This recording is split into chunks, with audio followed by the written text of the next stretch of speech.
Sa isang bowl, ilagay lang natin ay isang lata ng sardinas and then durugin lang natin. Once durug na, ilagay na natin ng shredded cabbage, chopped onion, timplahan lang natin ng seasoning granules, konting paminta at asin. Maglagay na rin tayo ng itlog, haluin lang muna natin and then gradually add all-purpose flour.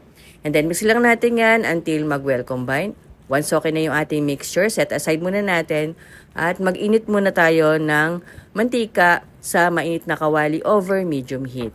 Once mainit na, mag-scoop lang tayo ng ating mixture, mga 2 to 3 tablespoon and then flatten lang natin to para lang tayong gumagawa ng patties. And then lutuin lang natin until mag-golden brown both sides.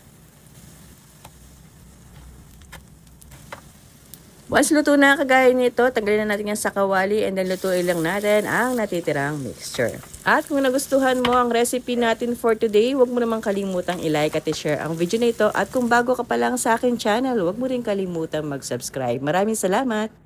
And that's it. Narito na ang ating budget-friendly pero napakasarap na sardines and cabbage patties. I hope nagustuhan niyo po ang recipe na na-share ko today. This is Mommy Jocelyn ng Lutong Bale. Maraming salamat po at ingat po kayo palagi. Bye!